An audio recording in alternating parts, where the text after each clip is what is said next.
Ce film ne dresse pas un simple bilan. Il raconte une rupture. Une rupture d'un pays qui a décidé que boire de l'eau potable ne devait plus être une chance, mais un droit. En 2016, l'accès à l'eau potable pour tous les Béninois semblait encore un rêve lointain. Le défi était abyssal. Malgré les efforts des gouvernements précédents, des adductions d'eau, des châteaux d'eau et des forages à motricité urbaine se multipliaient. Mais les populations restaient coupées de l'eau potable. À Abomey, des bornes muettes. À Dassazoumé, des installations jamais connectées. À Cotonou, des tuyaux vides. Dans les campagnes, l'eau coûtait cher, imposée par des producteurs privés, sans scrupules. Et dans les hameaux, le marigot était l'ultime recours. C'était difficile.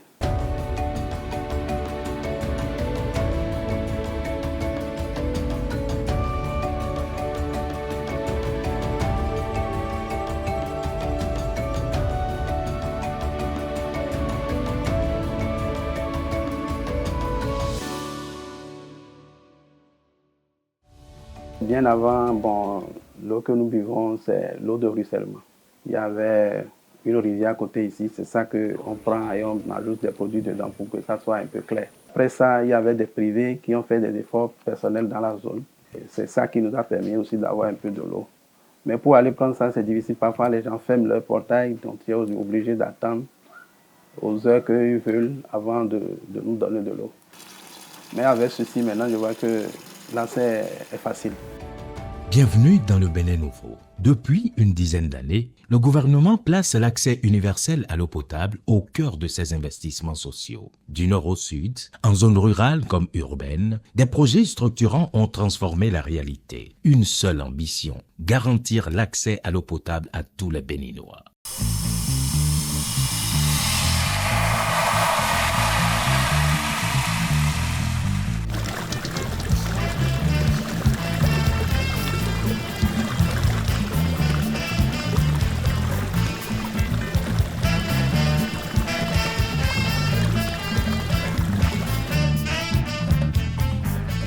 Fini les micro-projets, place à des grands travaux de réhabilitation et à la construction de nouveaux systèmes d'alimentation en eau potable. En milieu rural, la révolution est totale. En lieu et place des mini-châteaux d'eau et des forages manuels, l'État a opté pour de vastes adductions d'eau multivillages. Aujourd'hui, les promesses ont tenu la route.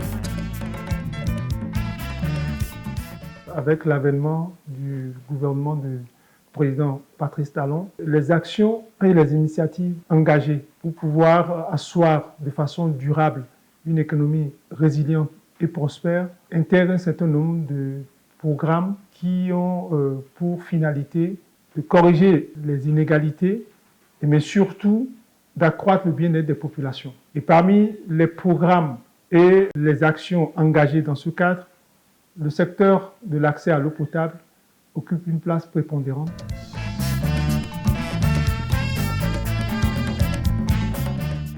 À Cotonou et ses environs, la transformation est évidente. 359 km de réseau, 121 000 mètres cubes d'eau produits chaque jour et des milliers de branchements.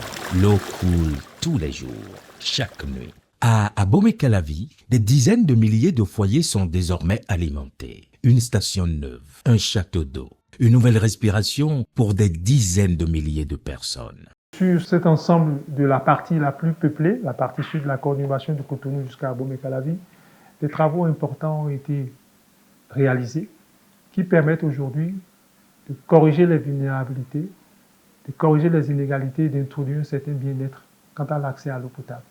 Abomey-Calavi, c'est une cité dortoir. De ce fait, le gouvernement a initié un projet gigantesque qui permet de desservir toute la population urbaine d'Abomey-Calavi. C'est un projet qui a été structuré et scindé en 3 phases. La première phase, entièrement achevée, qui a permis de construire une station de traitement ultra moderne de capacité 2036 m3 à Zinvier. Maintenant, c'est à partir de cette station que tout le centre-ville d'Abomey-Calavi est alimenté en eau convenablement. À partir de cette station de traitement, nous avons une deuxième phase du projet sur un financement de la CAFDOV qui est actuellement en cours et Cette deuxième phase permettra de poser une conduite de transfert d'eau traitée depuis la station de Zinivier jusqu'à un nouveau château d'eau actuellement en cours de construction à Adjagbo. Donc vous comprenez que la deuxième phase, ça concerne la localité d'Adjagbo. Le château d'eau est actuellement en cours de construction. Ça s'achèvera en février 2026. Et dans la localité de Adjagbo, les travaux sont actuellement en cours. L'extension et la densification du réseau sur environ 165 km de différents diamètres. Donc ces travaux vont permettre de desservir la localité de Adjagbo. Et la troisième phase, ça concerne les localités de Togba et de Wedo. Il y a une conduite de transfert d'eau traitée qui a été déjà posée depuis l'usine de Zinivier jusqu'au nouveau château d'eau de capacité 1000 m3 qui a été construit à Togba. Et les travaux d'extension et de densification du réseau sur environ 360 km ont été effectués à Togba, Wedo et environ pour pouvoir desservir les populations de ces localités. Le centre du pays, les collines, le cœur du Bénin, est longtemps cœur sec. À Dassazoumé, on ne puisait que 398 mètres cubes par jour. À Glazoué, 275. Trop peu, trop fragile, trop injuste. Mais aujourd'hui, tout a changé. Dassazoumé est passé à 1398 mètres cubes par jour. Glazoué à 691. À Savalou, 162 mètres cubes heure. Le miracle a un nom, infrastructure. 2 grands barrages, des dizaines de stations, 220 km de réseau et 427 000 personnes qui ont maintenant de l'eau tous les jours. Quand nous prenons le département des collines, nous allons commencer d'abord par les villes de Savé, Dassazoumé et Glazoué. Au niveau de ces 3 villes, il y a avec le projet qui a été mis en œuvre par le gouvernement, il y a un barrage de capacité 2 millions de mètres cubes qui a été construit à Aedjoko, ainsi qu'une station de traitement ultra moderne de capacité 1500 mètres cubes à Gobé. Et c'est l'eau qui est prélevée au niveau du barrage, qui est traitée au niveau de cette station de traitement qui permet d'alimenter les 3 villes actuellement. Sur le chemin, il y a d'autres ouvrages qui ont été construits, les ouvrages de stockage. À Egbessi, nous avons un château de 500 mètres cubes construit. À Tchakaloké, pour faciliter la desserte en eau de Dassazoumé, on a un réservoir de 1500 mètres cubes qui est construit également. Et au niveau de Dio, nous avons un réservoir au sol de 500 mètres cubes également qui a été construit. Et l'extension et la densification du réseau au niveau des différents quartiers qui ont permis actuellement de desservir les populations de Savé, Dassazoumé et Glazoué depuis juillet 2024 sans difficulté majeure. À part ces 3 villes, nous avons Savalou où après une première phase d'urgence qui a été mise en œuvre, il y a une phase actuellement en cours qui permet de mobiliser à la fois la ressource en eau existante souterraine et de renforcer par la ressource en eau de surface à travers une station de pompage qui est au niveau de Glazoué. Et ça, c'est l'eau qui provient du barrage à Aedjoko qui sera prélevée au niveau de Glazoué et acheminée jusqu'à Savalou où nous allons pouvoir alimenter la population à partir de cette ressource en eau. Quand nous allons laisser Savalou, il y a Banté qui n'est pas loin, où également le gouvernement a exécuté et mobiliser la ressource en eau. Et le projet vient de démarrer et pour un délai de 12 mois et les travaux sont actuellement en cours sur un financement du budget national.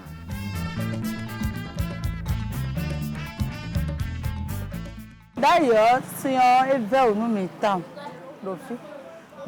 souvent on a zéro et on a le temps sans les pour vite on finit à soutenir les tames comme l'ordinaire et maintenant bon il comptait comme la dossier.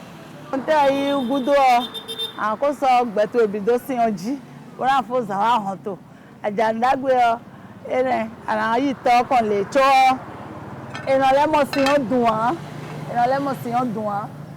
àwọn des fois ena lo wa lui adonohun tàbí akatena le dun ma tu les ans tàbí ena lo mo bo an le mo debu a wonenu an le sun hoto le so ba si abule di doctor to kaka pharmacie mo tàbí do e wa ya mono changement wa de Wato azon we mo eblo semaine we mo wa du husin on lo wa kanji.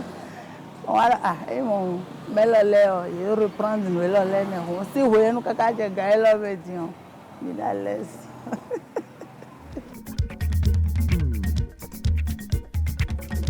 Si vous allez à Parakou, on a fait à Parakou un programme en 2 volets.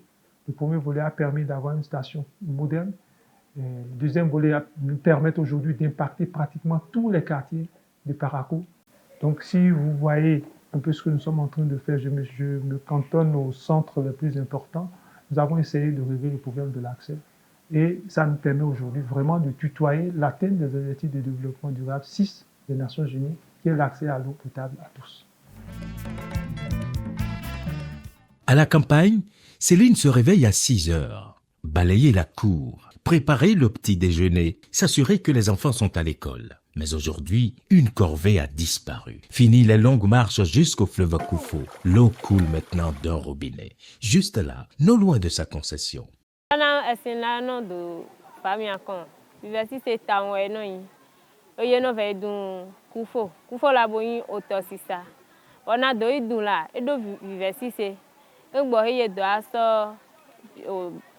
Pompe à photon. Oh, alors ton bosso vanami. Pompe à photon la fille. Et mi me yonu si mi fi de kaka agbon bon. E no yin onu bono ho. Wo na va ezi me la gbon na va dun la. E no de game. Wo mo va je. Chahina château va mi va yi château no. Mi pon tun château e bo yin onu dagbede. Château la e nana o damiaton. E no yado e te ki klowe côté. Tant na oran so abo de yi sin le pompe à photon. Awe ton e me na le ble fi di aton ene ha.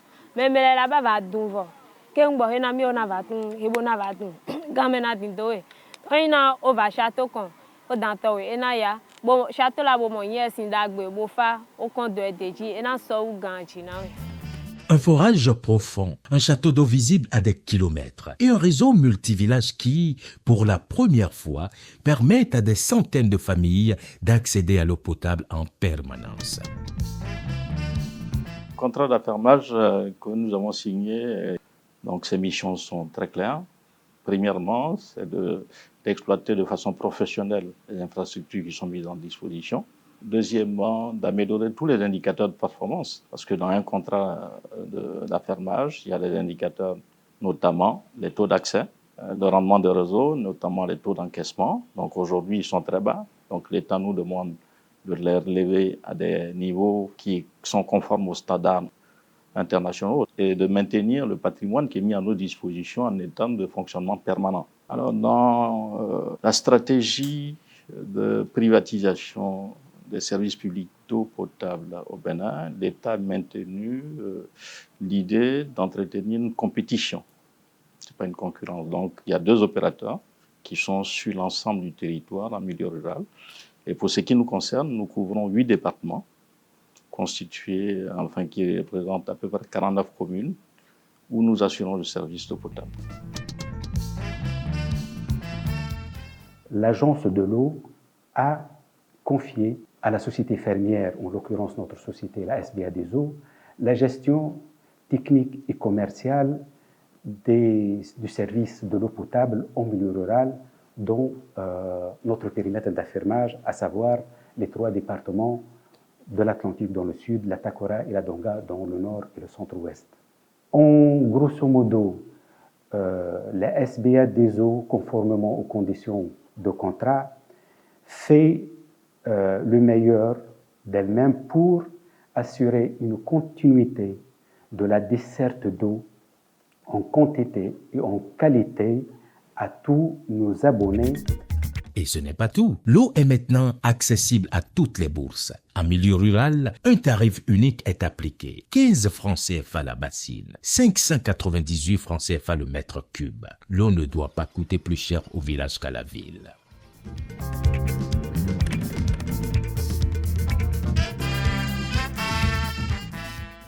Château la Nuvala, il y a du jouet de Nami.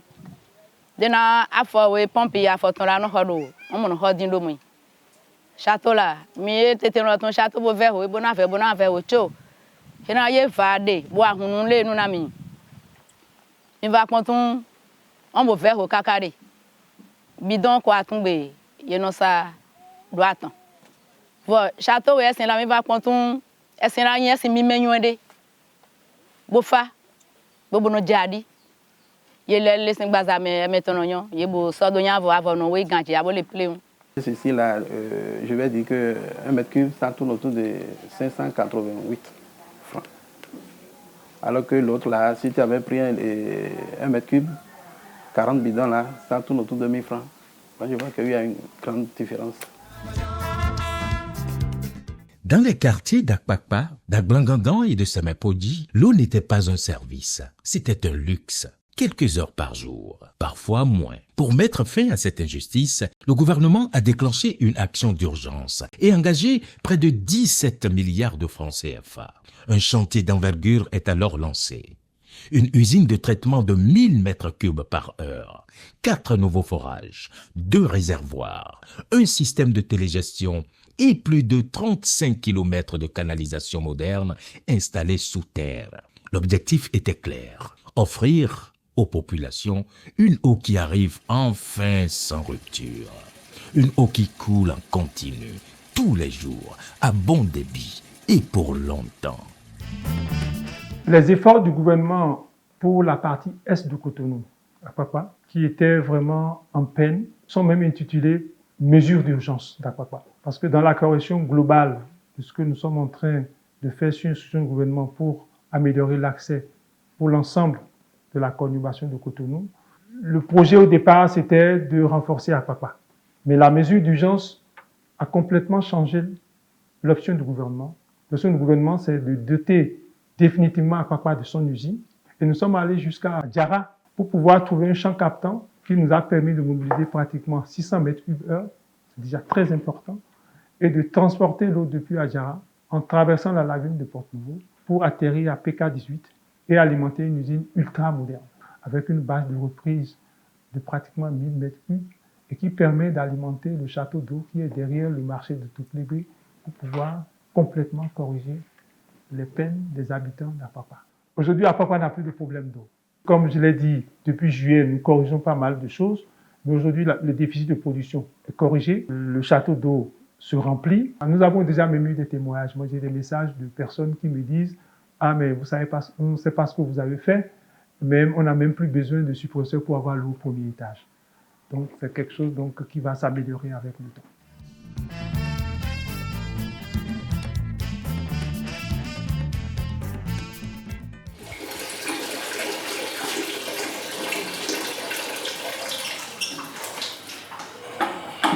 Ça a commencé en mai 2024 et on a commencé par manquer d'eau. On a cru que c'était les pannes, mais à partir de cet instant, on n'a même plus une seule goutte d'eau dans les robinets. On avait cru que c'était ce qui se passait avant où vous n'avez pas l'eau dans la journée et la nuit, l'eau arrive. Curieusement, que ce soit le jour, que ce soit la nuit, vous n'avez pas une seule goutte d'eau potable qui sort des robinets. Et à certaines nuits, comme avant, vous prenez votre chaise ou votre tabouret, vous vous asseyez à côté du robinet avec les moustiques jusqu'à 6 heures du matin. Vous n'avez pas une seule goutte d'eau. Nous sommes heureux aujourd'hui d'avoir de l'eau. L'eau source de vie, là, nous, on la connaît. Sana.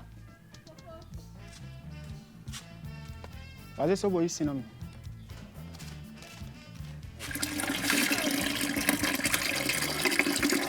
Si on est dewa lekkowa et vivre nous mitam. Si on est aider va-et-vient pour nous, aider igo pour nous mitam. Et ma soeur de l'autre dit que non tout fatigué, encore sans tout fatigué, ben non, 5 coups de tout ça. Dans les voies de quelqu'un tombe, on a vu ici, quand il y a ici tout. Puis on a vu et des va-et-vient les pour nous. Tiens, que bien, mais tout Simon. Bon, si tout va bien. Dans tout nous tout garder aucun caca bon pelé tout ville tout maxi tombe aucun caca aussi les quoi dans le tonnayaga. Partout au Bénin, la dynamique est en marche. À Parakou, plus de 270 km de réseau ont été posés. Un nouveau château d'eau, une station moderne et 500 000 personnes desservies en plus. À Abomey, Boïcon, Djidja, 8 nouveaux forages et des réservoirs puissants garantissent l'eau en continu. À Savet, les eaux de surface sont exploitées grâce aux barrages d'Ayedjoko et de Lifo. À Cotonou et Porto Novo, les extensions de réseau avancent. Le quartier Orotokoro est un quartier un peu vaste et depuis des années, on avait un problème d'eau. Et je crois qu'il y a de cela environ un an ou bien quelques mois, on a commencé par voir des gens qui ont commencé par creuser un peu partout et ils ont mis des tuyaux. Bon, c'est vrai qu'au début ça a été difficile parce qu'ils ont commencé pendant la saison pluvieuse. Les gens se plaignaient qu'il y a des trous partout. Mais on ne peut pas faire des omelettes sans casser les œufs. Aujourd'hui, je crois que la population a commencé par sourire. Et surtout, depuis quelques jours que nous avons constaté que la SONEB est sur place. La SONEB est en train de faire des tours, de nettoyer des tuyaux. La population commence à pas sourire. Je suis dans le quartier il y a déjà 15 ans. Je suis dans le quartier. Mais un jour, je revenais de service. Quand j'ai vu les agents de la SONEB en train de creuser ici, j'ai dit, mais c'est fini, nous sommes sauvés. Maintenant que la SONEB est venue passer ces tuyaux ici, j'ai dit, bon, c'est fini, l'eau est déjà là. Donc, il faut avoir un peu de patience.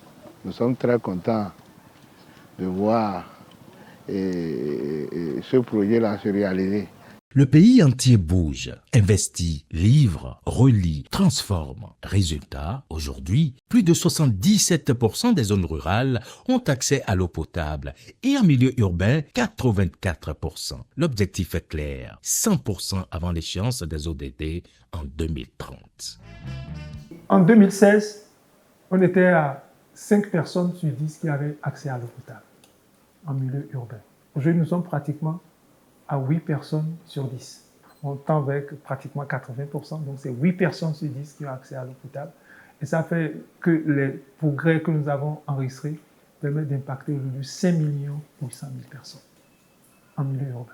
En milieu rural, c'est 4 personnes sur 10 qui avaient accès à l'eau potable quand le gouvernement, le président Talon, est arrivé au pouvoir. Moins de 10 ans, nous avons un taux de décès qui avoisine de 84%. Ça veut dire 8 personnes sur 10. On a fait un bond de pratiquement 40%. Bon, donc, 15 ans, on a dada, à qui dit le cas pour me wa, tel est un dédé, on a dada, battu, là, qui nous mine d'anon, qui coupe bon. Ce film parle d'eau, mais en réalité, il parle de dignité, de justice, d'avenir. À Cotonou comme à Dassa, à Parakou comme à Tanguieta, dans les villes comme dans les hameaux, l'eau n'est plus une chimère. Elle est là, visible, accessible, quotidienne. Ce n'est plus un privilège, c'est un droit et désormais un acquis.